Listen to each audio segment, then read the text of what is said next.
Okay, welcome to another class.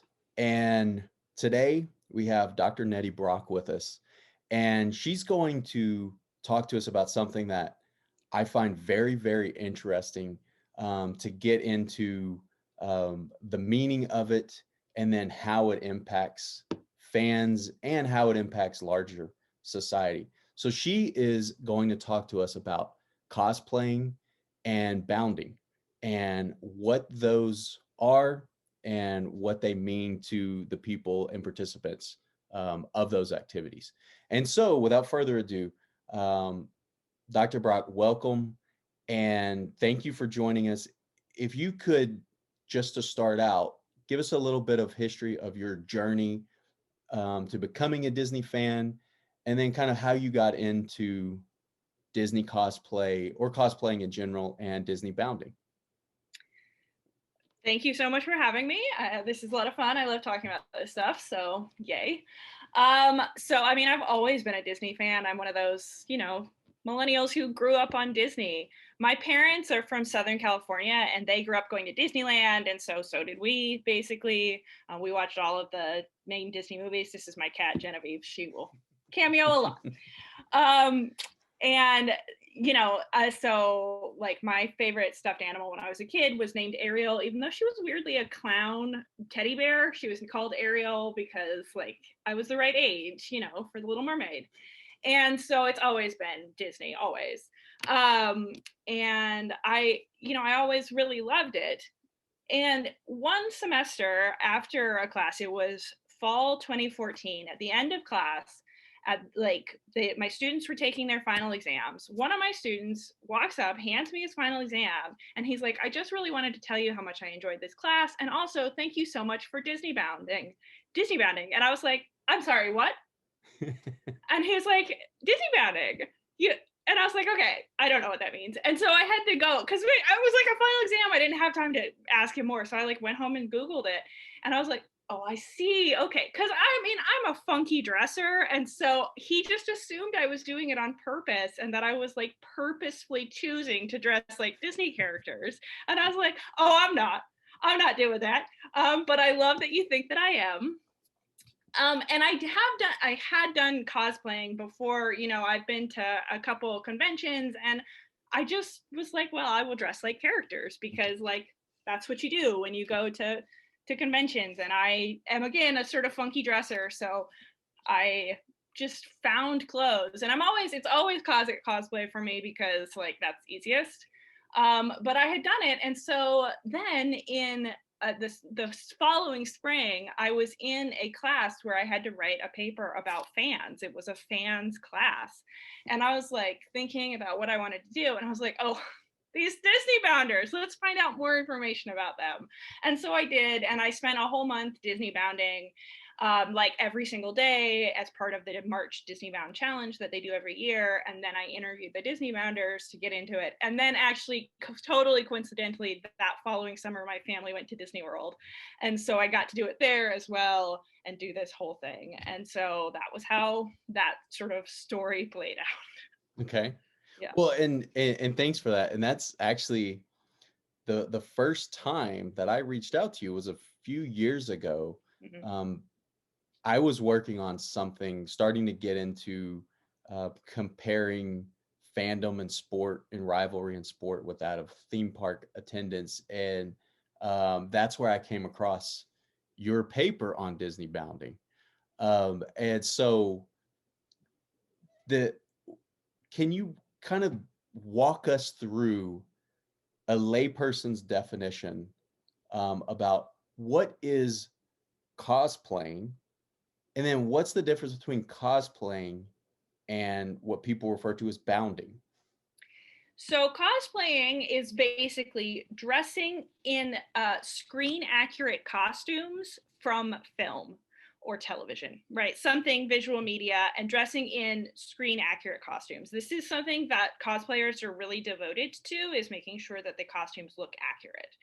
And Disney bounders are just, or I'm sorry, any sort of bounding, because it's not Disney bounding necessarily, but bounders are people that dress in sort of everyday clothes as though the character that they're dressing as were a normal person just Okay. dressing in normal everyday modern 21st century clothing.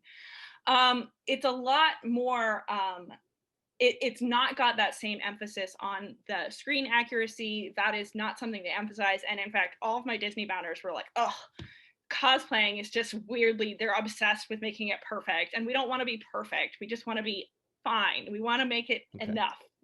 Yeah. And so that's what I and most of them that I talked to saw as being the main difference is cosplaying is really committed to doing as much accuracy as possible, and Disneybounding is just the sort of spirit of the thing.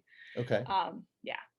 So then I want to put a pin in the Disney bounding. So just a mental pin. So I'll come back to it. But with cosplaying, the screen accurate depiction, like does that include when someone goes out for Halloween and maybe they wear like uh, a Captain America or Iron Man or Mickey Mouse that they purchased maybe like at a Costco or Target or something like that? Is that considered kind of that screen accurate representation or depiction, or would it actually go beyond that for the cosplay purposes?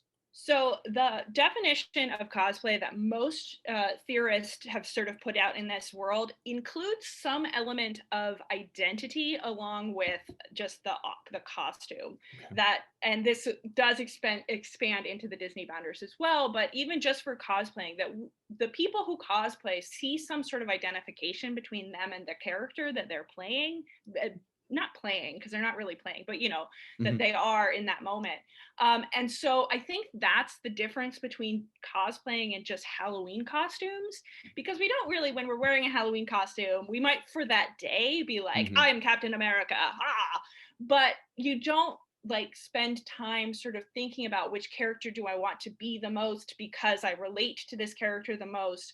You don't feel like I really want to make this character come to life because this character is me or I am this character. And I think that's what cosplayers spend a lot more time thinking about, which ones they identify with the most. And so they are more like socially connected to that character than you are just for Halloween. Okay, so there is if you will, there's a like a deeper psychological connection between the individual and the character that they want to represent, Absolutely. and Absolutely. that's why they're wanting to do it in the most screen accurate way that they can. Okay. Yes. Yeah. And that's interesting because in this class, the students um, this semester have, and future semesters will, um, they actually write a paper on which MCU character is most representative of them, or which Mm. characters are most representative of them, and looking at different characteristics. And it kind of comes from a project that I had done on helping students acclimate to the college setting. And so something like that, when somebody identifies, hey, I identify with this personality or this characteristic of this comic book character or cartoon character, therefore I want to represent them. That kind of is what leads people into cosplaying. I certainly think so. I haven't personally interviewed cosplayers about Okay. this, but like that's what the research tells us that people are doing. That's how most people are choosing. That's what my Disney vendors said and how they chose characters. So yeah, Okay. that's definitely what I would say. And so then you mentioned from the bounding perspective that those are individuals who want to represent what a character would look like just in everyday life, like if they were living in our reality. Hmm. So whereas a cosplayer dresses, and correct me if I'm wrong, it seems like sounds like a cosplayer dresses so that they look like they belong in the screen accurate reality. Someone who participates in bounding takes that character and kind of dresses as though that character were living in our reality, not the screen reality. Yes, I Okay. think that's a really good way of putting it. That it's like for cosplaying, we become part of the movie, and for Disneybounding, the character become part of our world. Okay. Yeah. Okay.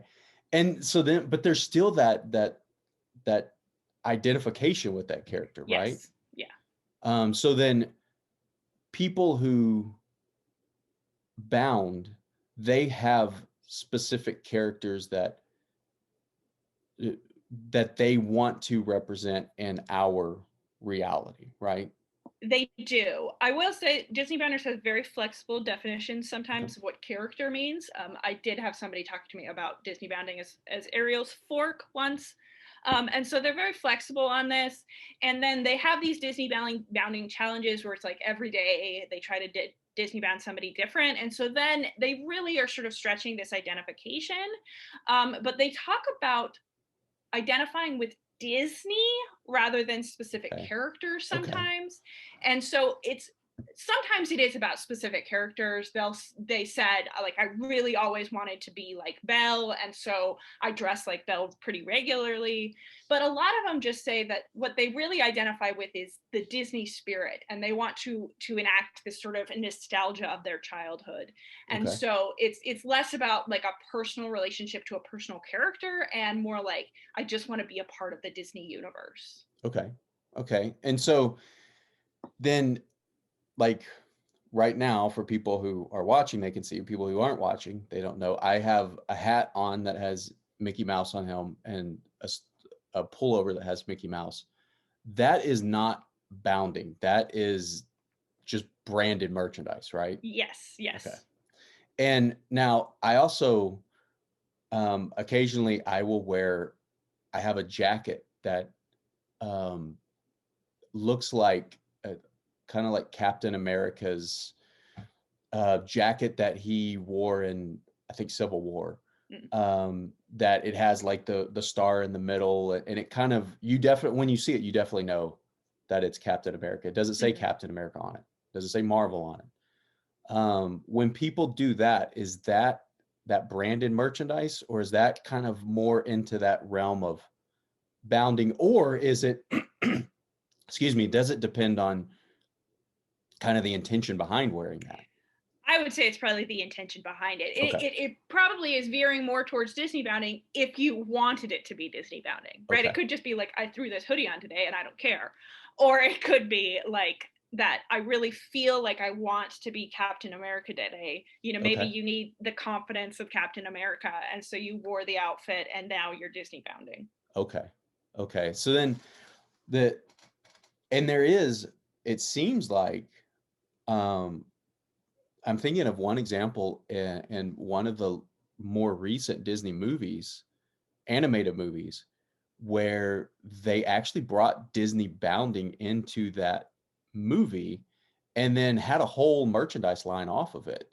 If you remember in Ralph Breaks the Internet, Yeah.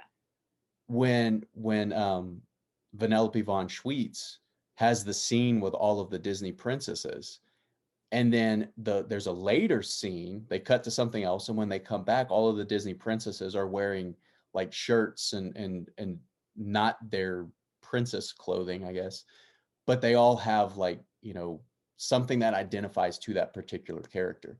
And then Disney started selling that merchandise after. Um, so it seems like there's something that, the company is catering to those people who choose to do that by bringing it into one of their animated movies as well. They absolutely do. Disney is totally fully aware of Disney bounders.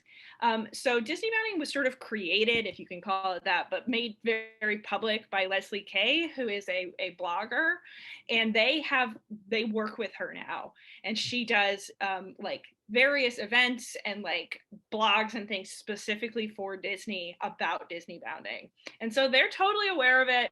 And they, definitely, I was thinking about that scene from the Ralph Breaks the Internet as this ultimate example. That is, if because every one of them is dressed as though those Disney princesses lived in our world.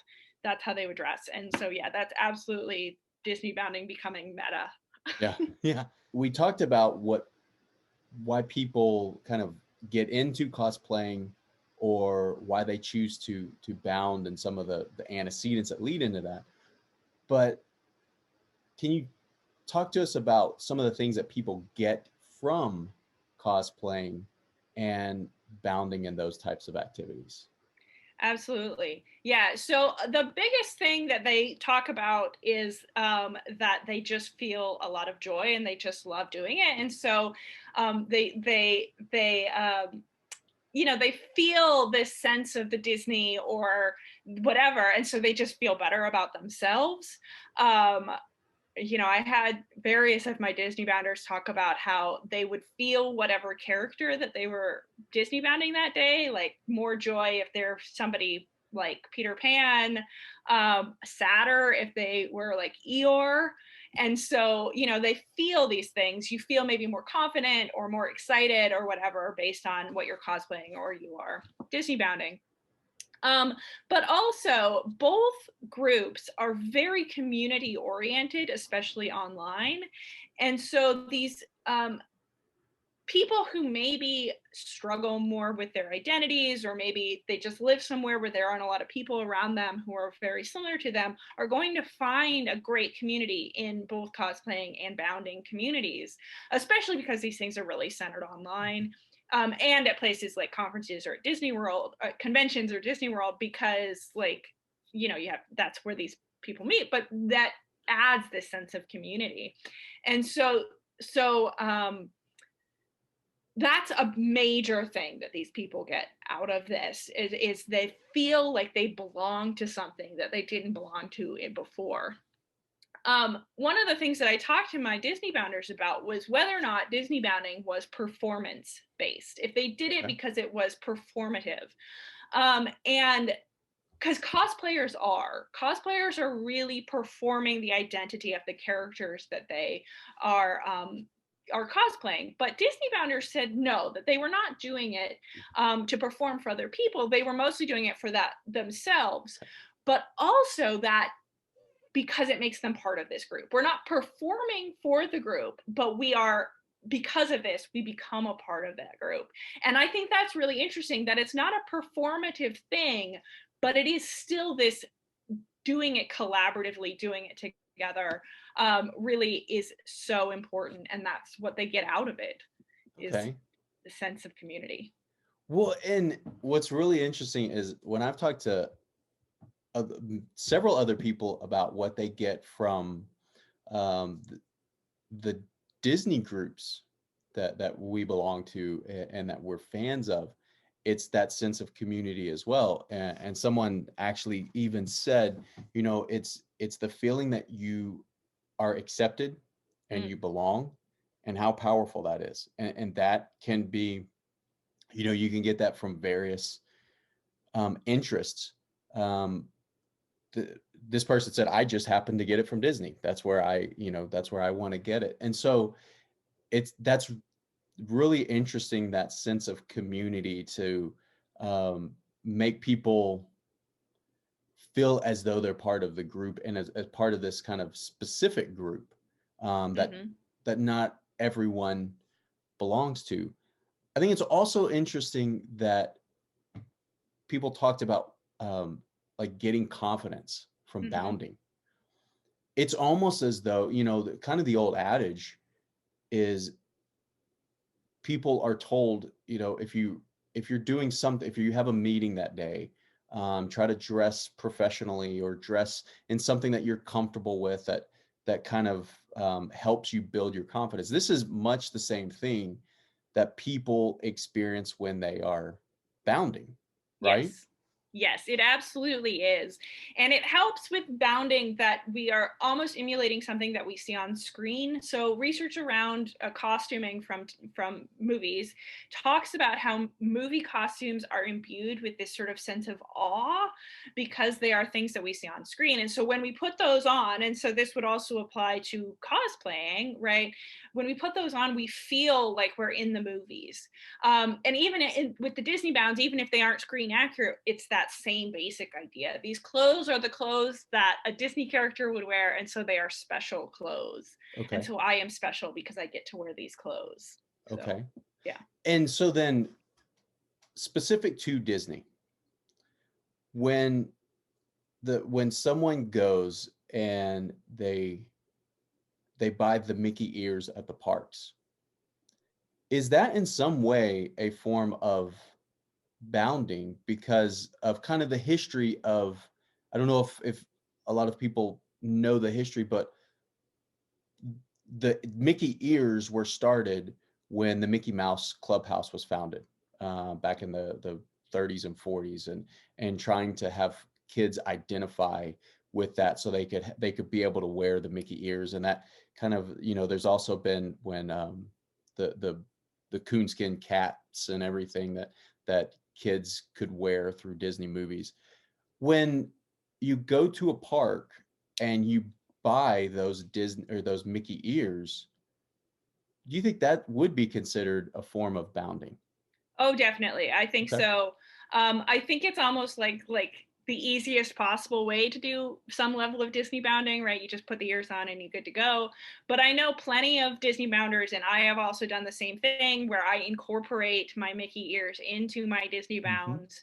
And I know there are Disney bounders who make special ears just to match their outfits, which I think you can buy on Etsy. So if that's a thing you want to do, go find the Disney bounders who make Disney ears just to match all of their Disney bounds.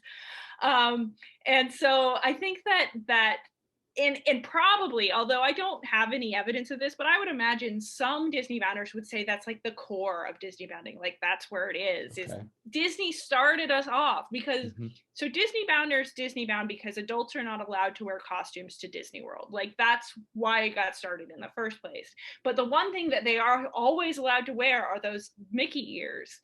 And so, they're the basic thing. We can always start with Mickey ears and we can feel some level of that Disney spirit.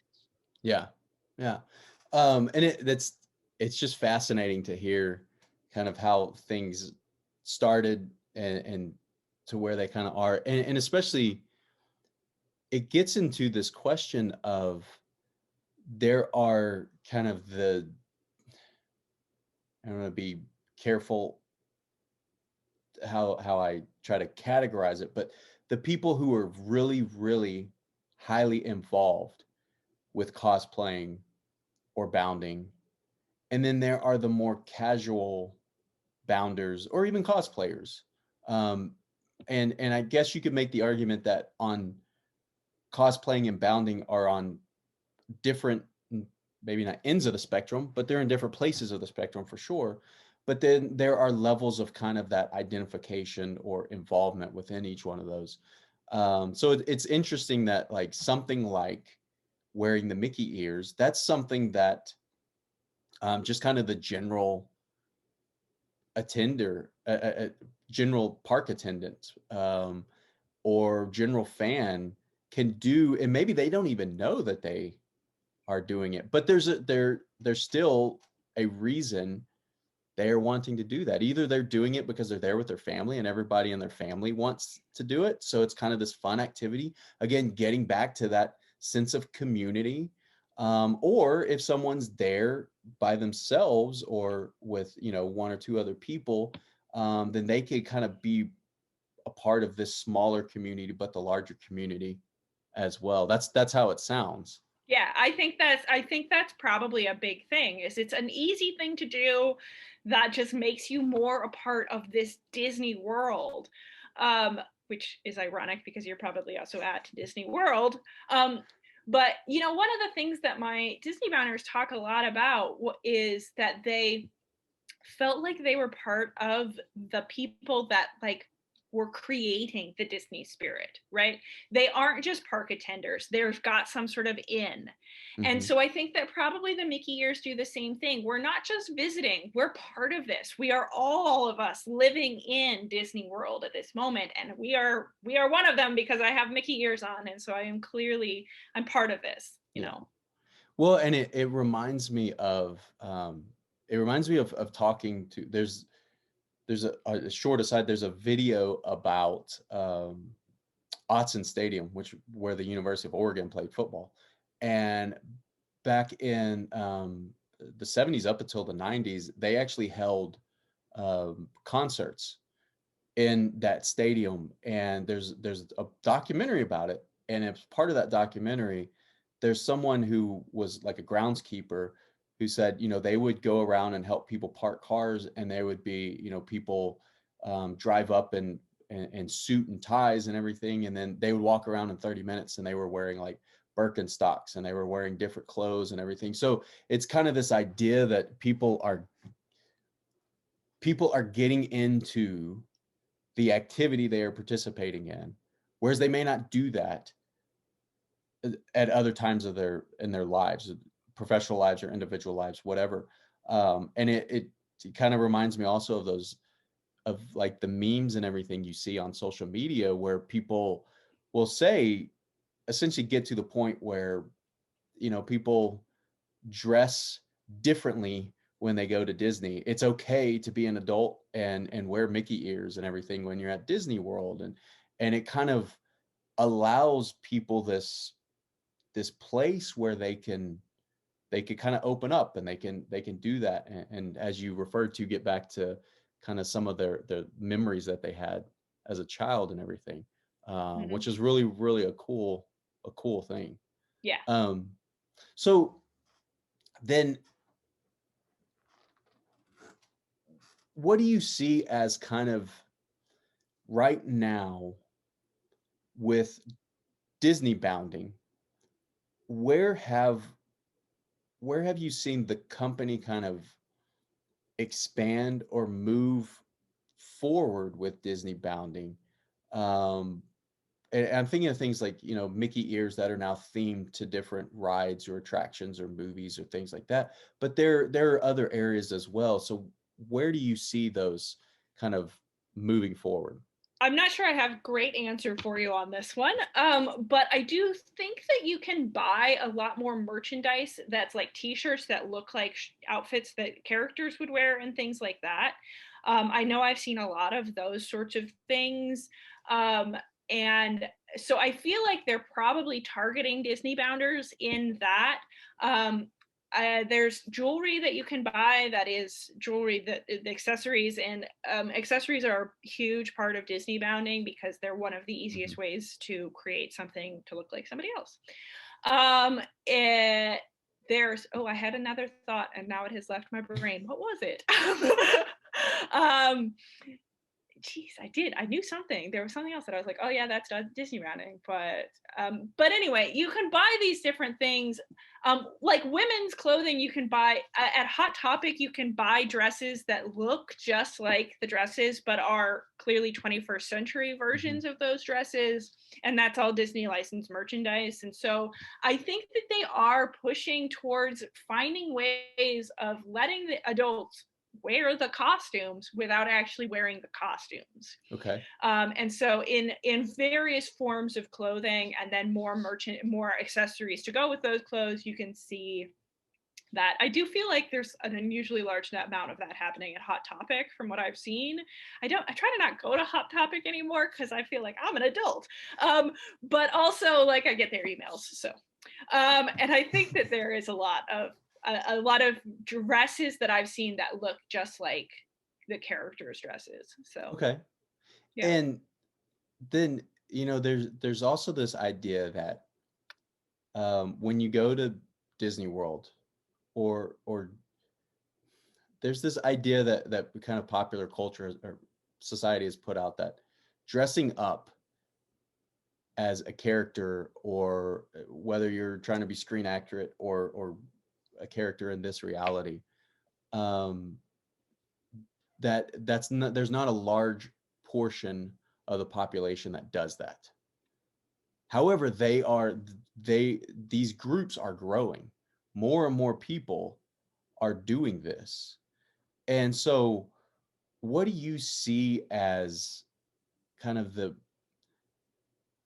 level of acceptance in our modern society for people who participate in this? And then also, having talked to people who participate in these activities, is that something, that level of acceptance, is that something that is really important within just the group, with outside of the group as well, if that makes sense.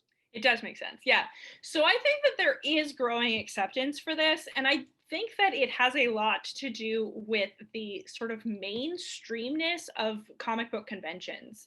Comic Con itself has become so basically Mm-hmm. normal that everybody is on board with Comic Con. You know, you might still have some people who are like nerds going to conventions. And I mean, I say that like such a nerd, I go to comic book conventions, but it's very normal, in fact, these days.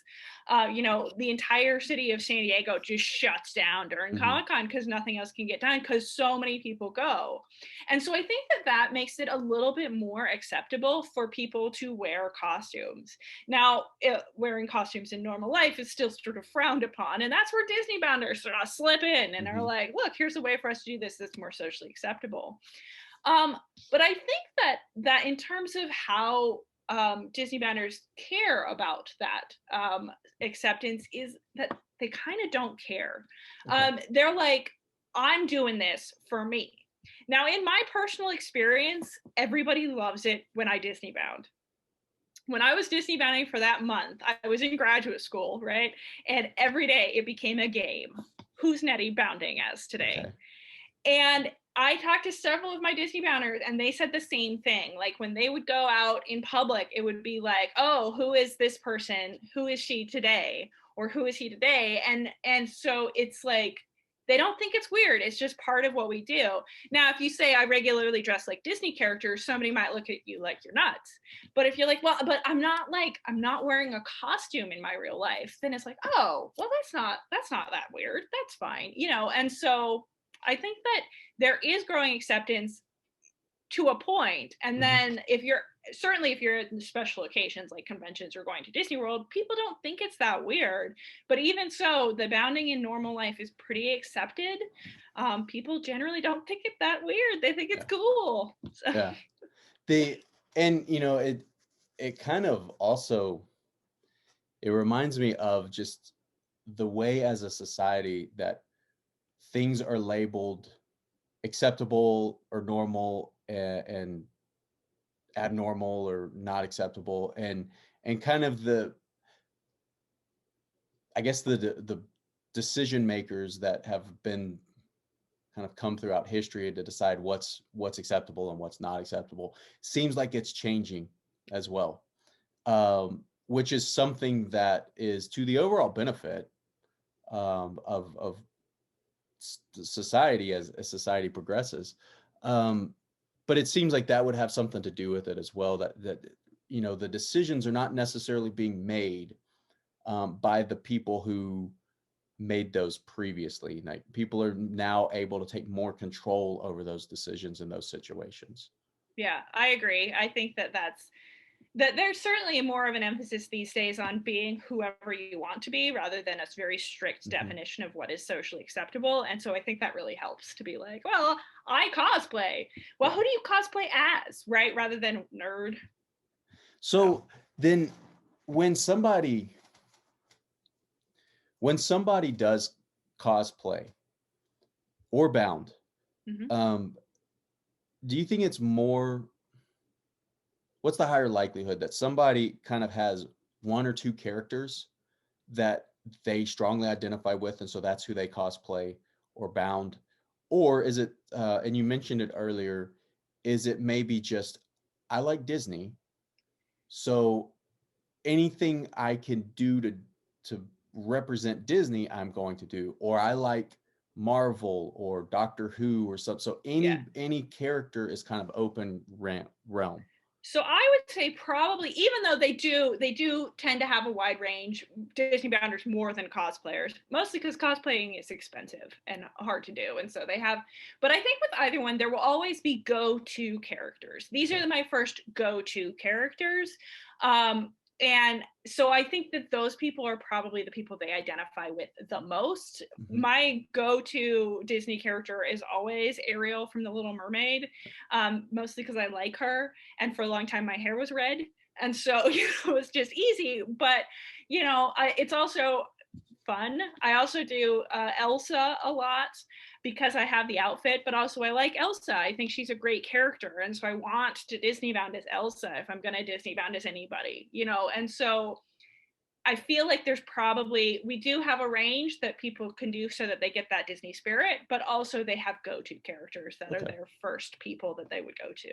Okay. And again, those go-to characters are kind of based on some psychological connection that people have with those. Probably, yes. Okay. Yeah.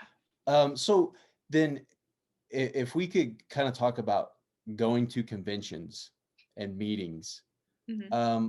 sort of walk us through what's the experience of going to something like a Comic-Con or something where a lot of people are either bounding or cosplaying. Well, I find I don't go very often because I find them very overwhelming because I'm an introvert who doesn't like large groups of people.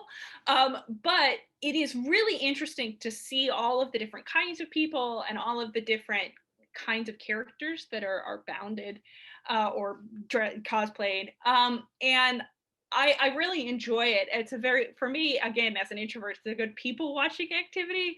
And it's really overwhelming. You know, you see all these people and you're like, I don't even know, these people aren't real people, they're just like these characters coming out into this real, it's wild. But it is, you do feel, especially when you are cosplaying, like you're one of them and you're like, this isn't actually as intimidating as it could be because I am one of these people Mhm. and we're just all in this together. And we're, you know, you might be dressed as I don't know, Boba Fett from Star Wars and I'm dressed as the Doctor, but it doesn't matter, we're still in this together. And so it feels like this huge group of terrifying people I've never met before, but who are all doing the same thing and are all here for the same purpose. And so it's like, these are my people and I Mhm. found them and it's amazing. So Is there any kind of cliques or factions or anything within those communities? And specifically, what I'm thinking is like people who have been doing it either a long time or they make their own costumes or they spend a lot of money on their costumes versus someone who maybe is there for the first time or they don't have the type of resources that they're able to make or purchase the um, kind of the most screen accurate depictions, I guess. yeah, that, Are there yes, differences there? there are. This is going to sound a little bit mean, but sometimes cosplayers are not very nice to people that don't have the resources that they do, that others of them have.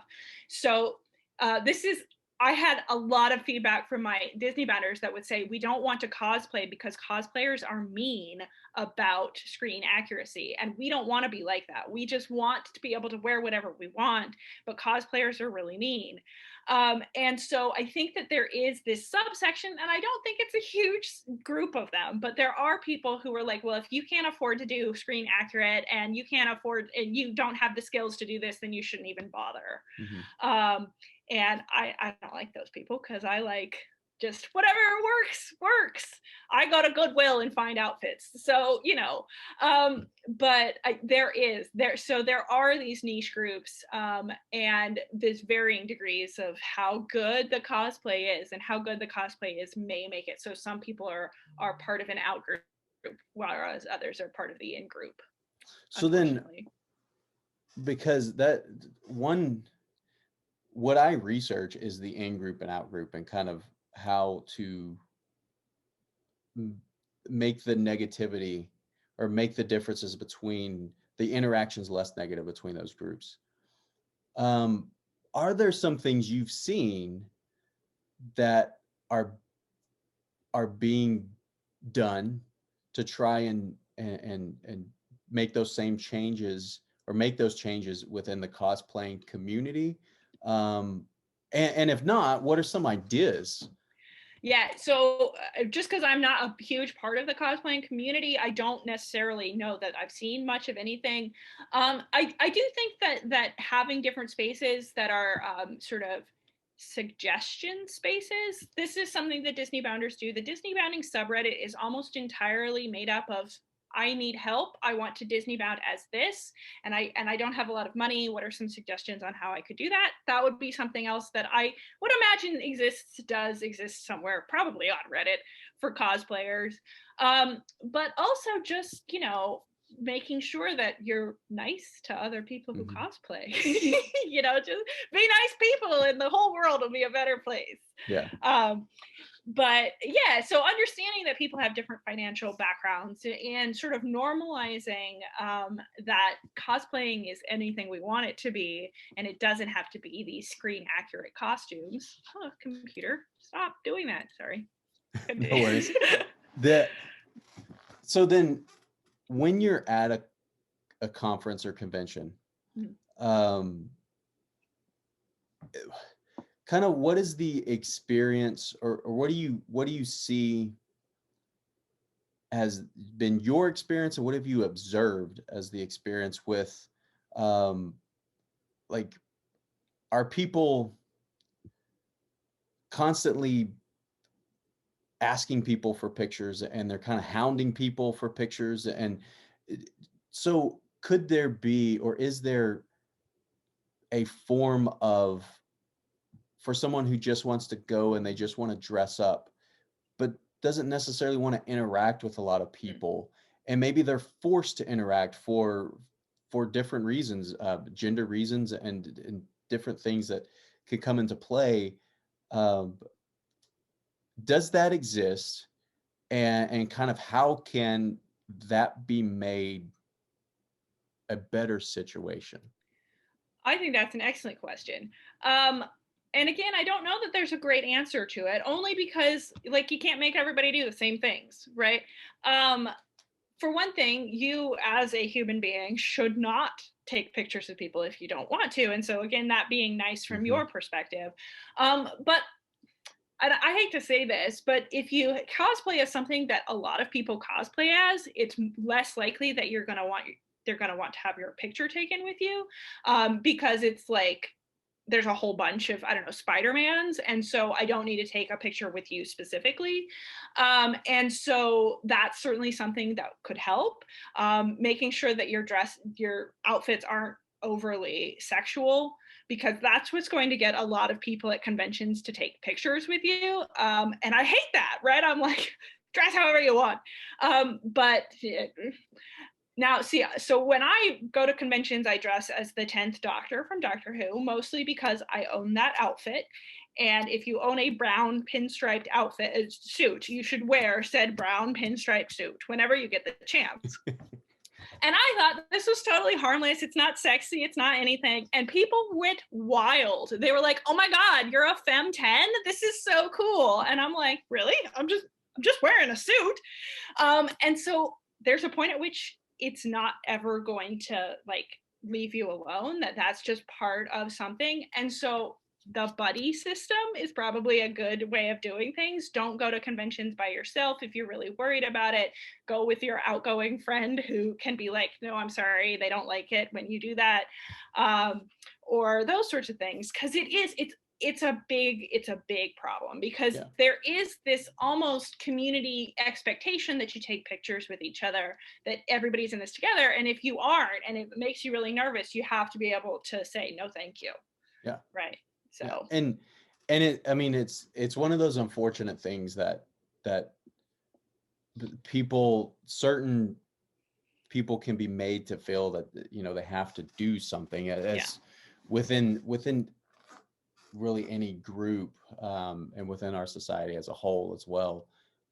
So do you think it is do you think that pressure to take pictures and kind of interact with people, is that more is there more pressure on, women who cosplay, men who cosplay, or do you think it is on, as you said, what you are cosplaying at, the character? Yeah, so I would like to hope that it's not a gendered thing. I would imagine that it is mostly the outfit is so cool that somebody wants to take a picture with you. If your outfit is like dead on, screen accurate, clearly homemade, somebody's going to want to take a picture with you. Because it's like, you made that yourself. oh my God, I have to like record this for posterity. And so that also should be the case, right? It should be that your Mhm. outfit is so cool that I want to take a picture with you, not, oh my God, I think you're hot and I want to take a picture with you. And so, that's hopefully and I think it is. I do think that's the main reason that that's why everybody wanted to take my picture, not because I was a woman, but because it was like screen accurate and also I was a woman. And so then it was like this cool version of the doctor. Yeah. And so, those are the sorts of things. If you just look really cool, that's what's going to make people want to interact with you. Okay. Okay. Then, um, to kind of, yeah, I don't know if this is by definition meta or not, um, but when these properties are being made,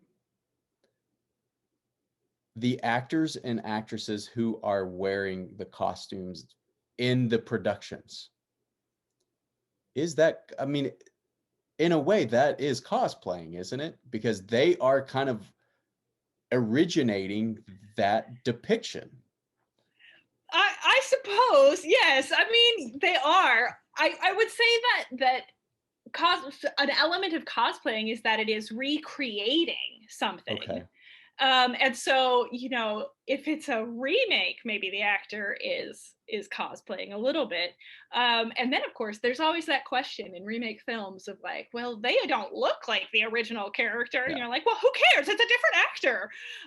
But people do care, right? And so I feel like by originating the role, it's not really cosplaying, but it Okay. is kind of, and so then you would question something like a Broadway show, right? Because they Mhm. don't, I mean, doing it. So I don't know. I've never thought about it before. Yeah. So now I'm like, whoa. Well, and just the idea that, I mean, there, it's, those people are being paid to do it as well, whereas Hmm. people who are participating in cosplaying and participating in bounding, they are paying to do that, on some Sometimes, level. yeah. Um, and so, well, you mentioned sometimes, Well, um, there are some times that you have like, you can hire Disney princesses to come to okay, yeah, parties. yeah, Those people would be cosplayers who get paid for it. yeah, because that's what that was another thing that I was thinking of, as like when you have someone come to a party, or it's really really popular at sporting events now, where you have like Star Wars night or superhero night or Huh, princess night, that's weird. um, and you'll have people walking around that they're dressed up like the characters. The 501, the 501st, Yeah, it does that a lot. yeah. That, they'll go to these events, and so, um, there are situations where either you are invited, or in some ways you're receiving some type of, maybe not necessarily financial payment, but you are receiving some kind of services, and usually Hmm. financial payment to do that. Yeah. Um, so then, one thing that I think is interesting to look into the future. Um, what do you see as? We'll start with, what do you see as the future of cosplaying and bounding? I think that it's going to become a lot more socially acceptable. I think you're going to see a lot more people doing it. And an increasing level of expectation of screen accuracy for cosplay, because we have a lot more resources available pretty easily. With things like 3D printers, we can make all sorts of bizarro things. And so I think that um, when we go to conventions, we're going to see a lot more um, challenging sorts of cosplay. Okay. Um, Now, in terms of Disneybounding, I think we're going to see a lot more Disney sanctioned things to help with Okay. Disneybounding, because I do think that they're just leaning into that so much. They have been releasing screen accurate masks, right? And Hmm. so these are things that adults can wear, and it like looks like a Disney princess's mouth, which freaks me out. I don't need a mouth on top of my mouth. But like those are the sorts of things that they're like, we want you to still come, and also here's a way for you to Disney bound, and even more, and also wear a mask. And so, I think that we're going to see a lot more from Disney that is sort of supporting Disney bounding. Okay. And then that kind of leads into the next question that I had. With the pandemic and with the ongoing pandemic, and we don't know if it will end. We don't know when a new normal will set in. It could be a year, two, it could be farther down the road. How do you see that impacting participants of like cosplaying and bounding? I mean, right now we don't, we are not having large conventions, large gatherings of Right. people. So how has that impacted these participants, and how do you think it will continue to impact anyone who is participating in those? Well, so I have seen quite a few things of people who are cosplayers whose cosplays include a mask of some point, who just are wearing their cosplays out in the public because they're like, well, it already has a Yeah. mask, so why not? And I think that there probably is cosplayers meeting virtually.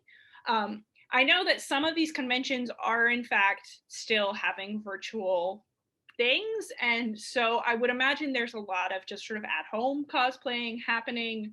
um, I hope that they're still doing that. I know that Disneybounders are doing the same thing. So I follow Leslie Kay's Tumblr account, and what she does on the Tumblr account is she presents hypothetical Disney bounds and shows like the outfits that you could wear. And during the pandemic, she has been changing those outfits to lounge around the house outfits, Okay. that are still Disney bounds. And so she's basically going, look, just because you're at home doesn't mean you have to stop Disney bounding. And so keep up the Disney spirit, even though we're in this horrible Yeah. situation. And so I think that actually Disneybounding could be really great to do at home to sort of lift your spirits, and you're still part of the online community. And I don't know that the Disneybounders are doing anything. I certainly haven't seen anything about virtual meetups, but I would imagine at least small groups of them are. Yeah. And so doing those sorts of things, this could be certainly something fun you could do with your friends, even just over your Zoom on your Zoom dates. Like, we're going to have a Zoom party and everybody dressed like their favorite Disney character, but Hmm. just with the stuff that's already in your closet, so maybe it'll make it so there are more Disney bounders. Yeah. Well, and the the idea that entertainment and what we participate in, whatever that is, and as long as it is not hurting people, that's generally a good thing if it makes a person happy. Yes. Um, that is a diversion, and right now more than ever, people need diversions, Yes. because when the pandemic first started, um, the people needed diversions then because of the unknown nature, and now we're talking in February 2021, and we are in the United States going on almost a year of this situation where, and so people are definitely in need of ways to divert their attention away from Yes. what's going on, which is generally, as I said, if you're doing it in a way that's beneficial to yourself and not harmful to someone else, in general, that's typically a positive thing, a positive outcome.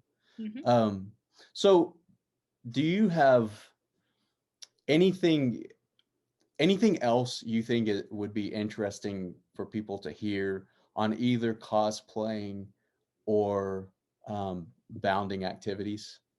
I think just it's always good to know that everybody can do both of these things. Um, Disney bounding is always easier, but even cosplay is not that hard. You just have to sort of get a little creative sometimes.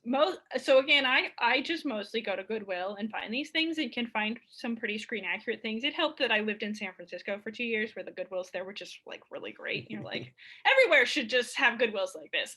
But I was Peggy Carter once, and I got that outfit Okay. entirely at a Goodwill in Columbia, Missouri. So like you can do these things really on a low budget pretty easily, and you shouldn't feel like just because you don't have a lot of resources that you can't be your favorite characters. It's not that difficult. You just sometimes have to get a little bit creative, but most of the time. And so I always like to make sure everybody knows that this sounds hard. It's not hard. You can do it. If you want to do it, you can absolutely do it.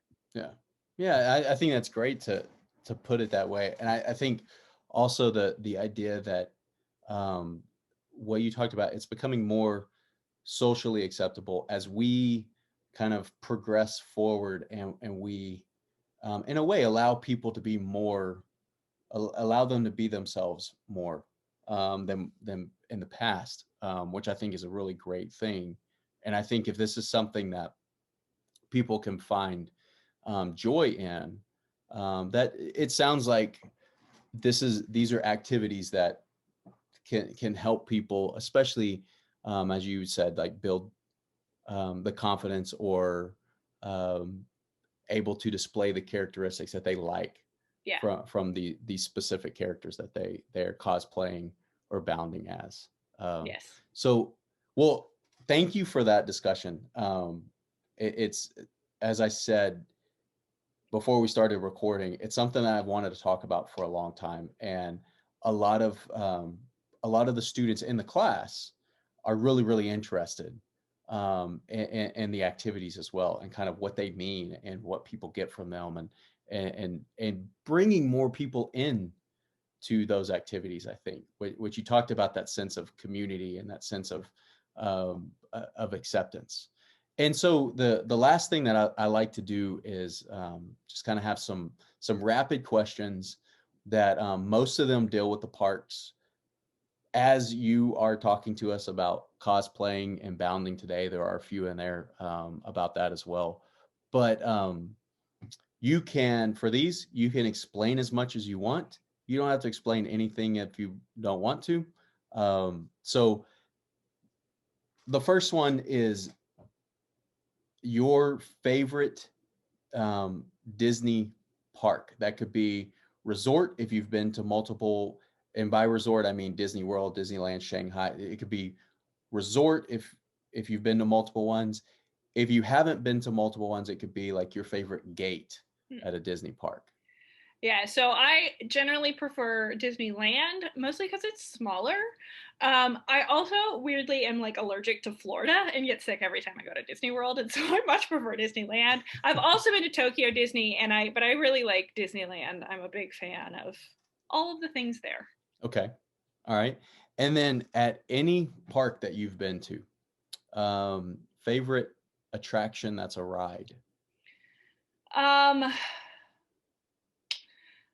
I like a lot of them, and so there's that. But I really I really like, my family are really weirdly big fans of the Enchanted Tiki Room. Like, Okay. it's bizarre, but we just love it. And it's like one of the first things we hit every time we go to the park, and then we sing along with it. And my sisters in law just look at us like we're nuts. And we're just like, no, this is so much fun. Well, they have the Dole Whip stand right outside They of the do. building as Yes. well. That's an attraction we go to, and we have the soundtrack that we sing that pretty regularly. Favorite attraction that's a show at any park. Oh, I don't think I have a good answer for that. I just sort of I like the end of the evening fireworks, and Okay. so whatever level of the fireworks we can manage to see, and while also sort of sneaking out to beat the crowds. Yeah. But I like the way that they do fireworks at Disney better than most other places. So Okay. When I go, I we don't eat at a lot of sit down restaurants. We do a lot of quick service and everything, but we do a lot of treats, or at least I do. And so, do you have a favorite Disney treat at any of the parks? oh man, I'm sure I do. I just cannot think of it. Um, yeah, I can't. I don't think there's nothing that's coming to mind. I'm sure Okay. I know because we eat lots of treats as well, and I can't think of anything. Okay. And then your favorite Disney character. That could be Disney proper, like animated live action, or it could be any of the acquired properties. So, there's always this like fondness that I have for Ariel because she was sort of my first Disney princess. Because I was like 3 when the movie came out, and so I was old enough to start figuring it out. I do, of course, as an adult, go, girl, stop it. You are 16 years old, ma'am. And so little torn there all the time. But you know, I like a lot of the Star Wars Okay. characters. You know, I'm a huge Ewan McGregor fan, and so by extension, I'm a huge Obi-Wan Kenobi fan. So he's probably one of my favorites. Yeah. Okay. All right. And then specific to cosplaying and bounding, um, do you have a favorite character that you have cosplayed as? So I tend to cosplay as Doctor Who characters, and I can do a huge range of Doctor Who characters. Mostly because when the 50th anniversary special came out, I just did that for just a week, just in my everyday life. Yeah. I cosplayed it as the various characters. And I am a really big Amy Pond fan from Doctor Who, and so Okay. I can cosplay as Amy pretty nicely, and I really enjoy that one. So Okay. Favorite character, do you have a favorite character that you have bounded as? I have bounded as a lot of characters. And so, I mean, probably when I do Elsa, I have Okay. this weird necklace that looks like ice, and so it's just like it's very cool. I wish I had blonde hair, but I would look silly with blonde hair. So The the what is your, do you have a favorite, or I guess neatest character that you have seen someone cosplay or bound as? oh man, I really like I've seen a lot of really cool characters, and I keep like they keep flashing in my brain Yeah. through this conversation, and now I'm like I don't know, but because there's just a huge number of really cool ones. So there's a thing that happens at Disney twice a year, at Disney World, but they have them at the different parks anyway. It's called Dapper Day, Mm-hmm. and you know they're all dressed in their formal wear basically, and then a whole bunch of the Disney bounders do that while Disney bounding, and so they're Disney bounding in formal wear, and that's Okay. just amazing to me. Like I'm a big old school dresses hats sort of person, and so my dream is to go on Dapper Day and to do, and so all of their Dapper Day bounds are like my favorite. Well, and I'm really glad that you brought that up, because that when somebody goes on Dapper Day or Dapper Days, and they're not necessarily bounding as a Disney character, but just going and participating in that activity, is that a form of cosplay or bounding? I think it's not necessarily, because a lot of people Okay. just go in like normal everyday Dapper Day clothing. Okay. Some of them are specifically doing bounding, but a lot of them aren't. They're just wearing fancy clothes. And so again, it's that intentionality. Do you mean to be Disney bounding or just dress nice? Okay. And there's a difference. Okay. And then the last question, is there a character that you would like to cosplay or bound as in the future that you haven't already? Uh, my boyfriend and I actually just had this conversation a few months ago because he wants to do couple cosplay, and I'm like, I don't know. Who do you want to go as? He's like, I don't know. And so we've had a long conversation about like different people, and all of his are video game characters, and mine are like, we could do Padme and Anakin. And he's like, yeah, but I don't look like Anakin. And I'm like, well, I don't look like Padme. I think that that's probably what it'll be the next step, is finding a nice couple character that he and I Okay. can do together. We haven't figured it out yet because, again, he's just all these video game characters. And I'm like, I don't know who that is. I don't know who that is. I don't know who that is. And he's like, well, figure it out, Nettie. Well, well, great, and thank you for talking with us. Thank you for having Walking me. us, yeah, thank you, walking us through what it means to cosplay, what it means to bound, and why people get into it, what people get from it.